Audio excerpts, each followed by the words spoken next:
हमारे साथ है भीम आर्मी के प्रमुख चंद्रशेखर आजाद, जो कथावाचक को लेकर कंट्रोवर्सी हुई उत्तर प्रदेश में। क्या कहेंगे आप जाति? देखिए, मैं स्पष्ट कहना चाहता हूँ, चाहे वो इटावा की घटना हो जहाँ यादव समाज के कथावाचक थे, चाहे वो मध्य प्रदेश की घटना हो जहाँ हमारी पटेल समाज की एक बहन जो है कथावाचक थी, या हमारे एक लोधी समाज के जो है कथावाचक थे, एक साहू समाज के कथावाचक थे।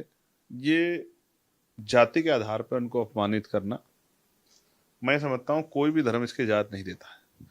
संविधान से पहले मनुस्मृति के अकॉर्डिंग तो ये होता था, मनुस्मृति के अनुसार ये होता था कि वहाँ शूद्र जो हैं, ये सब शूद्र ही, SC ST OBC के लोग शूद्र हैं, तो वहाँ शूद्र ना मंत्रों का उच्चारण कर सकता था, ना मंत्रों का श्रवण कर सकता था। अगर ऐसा करता था उसको सजा मिलती थी।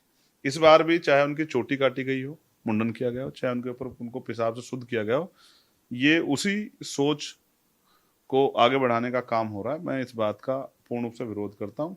मनुस्मृति के संविधान के अनुसार तो ठीक है, लेकिन भारत के बाबा साहब अम्बेडकर के संविधान के अनुसार ये ठीक नहीं है। जब मैं फिर कह रहा हूँ आपसे, मंदिर में सब लोग जा सकते हैं, ये अधिकार संविधान ने दिया है, और इस देश में मंदिर में जाने के अधिकार के लिए बाबा साहब ने कालाराम मंदिर में आंदोलन किया। अब मुझे ऐसा लगता है कि एक नया आंदोलन पुजारी बनने के लिए भी इस देश में जल्द चलेगा। लेकिन क्या कथा वाचने का अधिकार जो है केवल एक खास पर्टिकुलर जाति को ही है, या हर कोई कर सकता इसका है? जवाब तो मैं आपसे ही मांग रहा हूँ ना। संविधान तो कहता है सब बराबर हैं, सब डॉक्टर बन सकते हैं, सब इंजीनियर बन सकते हैं, सब वकील बन सकते हैं, सब जज बन सकते हैं, सब अध्यापक बन सकते हैं। पहले तो मनुस्मृति के अनुसार तो एक ही आदमी बन सकता था, एक ही आदमी, एक ही वर्ग रक्षा कर सकता था, सुरक्षा काम, एक ही वर्ग जो है व्यापार काम करता था, एक ही वर्ग शिक्षा काम कर सकता था। मनुस्मृति में तो ये सही है, लेकिन संविधान के अनुसार तो सब कर सकते हैं। तो फिर इस अधिकार को कैसे, हालांकि मैं वैचारिक आदमी हूँ। मतलब ऐसा नहीं कि केवल ब्राह्मण ही कथावाचक कर सकता है, कोई भी कर सकता है मैं जाकर। आपसे फिर ये कह रहा हूँ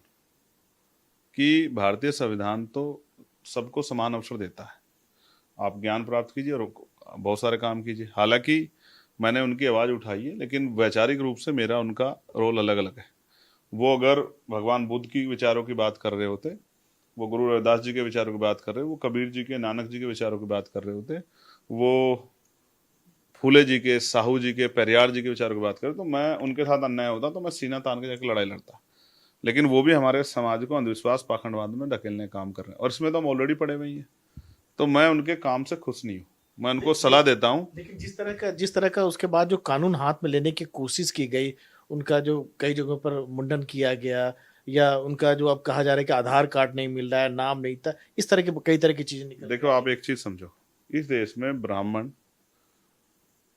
आप कह रहे हैं कि ब्राह्मण समाज के लोगों को ही क्यों, लेकिन मैं पूछना चाहता हूँ कि क्षत्रिय, वैश्य और जो शूद्र हैं, SC ST OBC के लोग, महिलाओं को पुजारी बनने का अधिकार इस देश में क्यों नहीं है?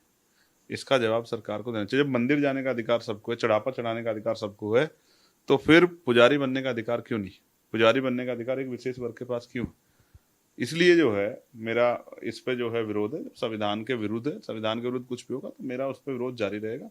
मैं स्पष्ट करना चाहता हूँ कि हमारे लोगों को तो इससे दूर रहना चाहिए, और हमारे लोगों को तो संविधान को पढ़ के डॉक्टर, इंजीनियर, IAS IPS, वकील, जज बनने की तरफ ध्यान देना इसको चाहिए। लेकर राजनीति भी करने की कोशिश हुई। एक कोई जो नेता है जो सम्मानित कर रहे हैं, दूसरे लोग कह रहे कि नहीं ये दूसरा, मतलब कई तरह की चीजें। ठीक है, सारे लोग अपने अपने तरीके से देख रहे हैं।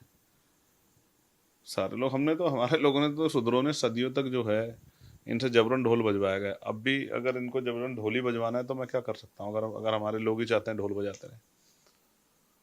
लेकिन ऐसा नहीं होना चाहिए। कम से कम जो सारी चीजें निकल के आई है कथावाचक के जरिए, जो समाज में जो।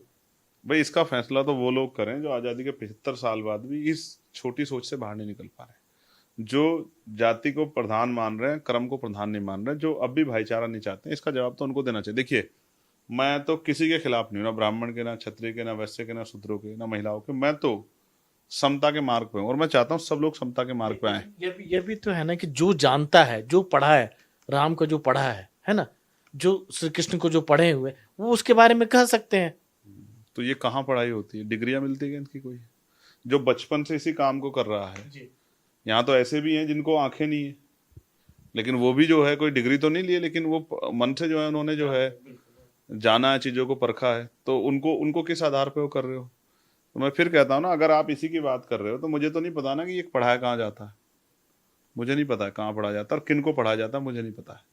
मुझे तो इतना पता है कि भारत का संविधान सबको बराबरी का अधिकार देता है और उसमें कोई ऊंचा नीचा नहीं है।